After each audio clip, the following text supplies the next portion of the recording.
আপুনি যদি এজন শিক্ষক বা বিদ্যালয়ৰ কৰ্মচাৰী হয় তেন্তে আজিৰ এই ভিডিঅ'টি আপোনাৰ বাবে অতি গুৰুত্বপূৰ্ণ। সম্প্ৰতি অসম চৰকাৰৰ অধীনত ইন্সপেক্টৰ অফ স্কুলছ নগাঁৱৰ দ্বাৰা এটি গুৰুত্বপূৰ্ণ আদেশ জাৰি কৰা হৈছে। এই আদেশত বিশেষকৈ শিক্ষা হেতু পৰ্টেলত উপস্থিতি সম্পৰ্কে কঠোৰ নিয়ম নিৰ্ধাৰণ কৰা হৈছে। আজিৰ এই ভিডিঅ'টিত মই আপোনাক সহজ ভাষাত সম্পূৰ্ণ আদেশটো বুজাই দিবলৈ চেষ্টা কৰিম। এই আদেশ অনুসৰি বহু শিক্ষক কৰ্মচাৰীসকলে সময়মতে উপস্থিতি আৰু ডিপাৰ্চাৰ ৰেকৰ্ড নকৰাৰ বাবে উদ্বেগ প্ৰকাশ কৰা হৈছে। অৰ্থাৎ ইন টাইম আৰু আউট টাইম সময়মতে শিক্ষা হেতু এপত নিদিয়াৰ কাৰণে উদ্বেগ প্ৰকাশ কৰা গৈছে।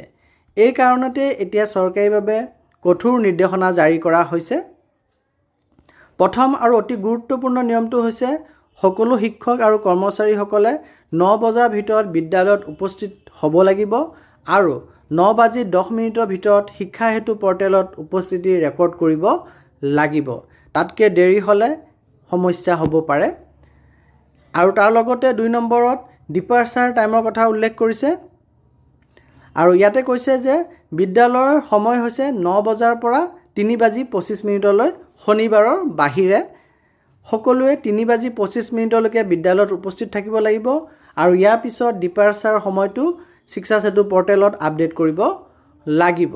যদি ডিপাৰ্চাৰ ৰেকৰ্ড নকৰে তেন্তে তেওঁক আনঅথৰাইজ আৰ্লি লিভিং কৰিছে বুলি গণ্য কৰা হ'ব। অৰ্থাৎ তেওঁ আনঅথৰাইজলি সোনকালে বিদ্যালয় চৌহদ ত্যাগ কৰিছে বুলি গণ্য কৰা হ'ব বুলি ইয়াত উল্লেখ কৰিছে।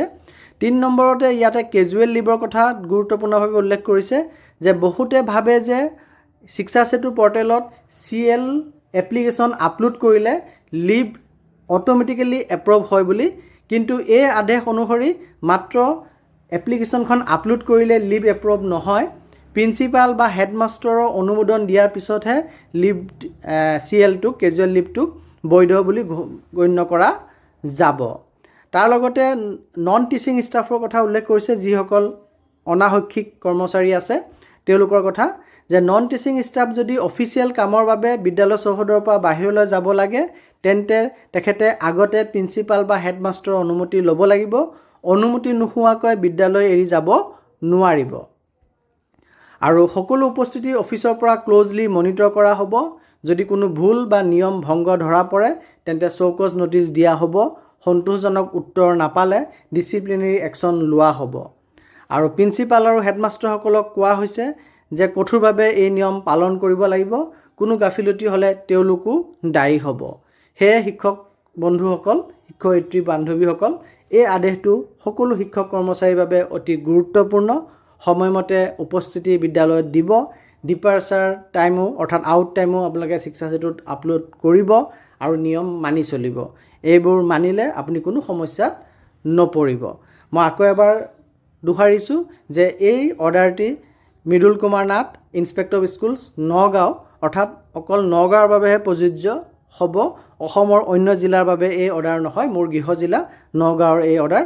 আৰু 30 এপ্ৰিল তাৰিখে এই অৰ্ডাৰটি প্ৰকাশ পাইছে আৰু ইমিডিয়েট কমপ্লিয়েঞ্চৰ কথা উল্লেখ কৰিছে। অৰ্থাৎ তৎকালীনভাৱে এই অৰ্ডাৰটিক মানি চলিব লাগিব বুলি উল্লেখ কৰিছে।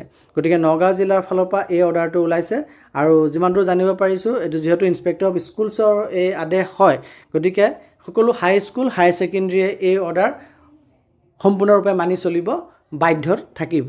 ধন্যবাদ।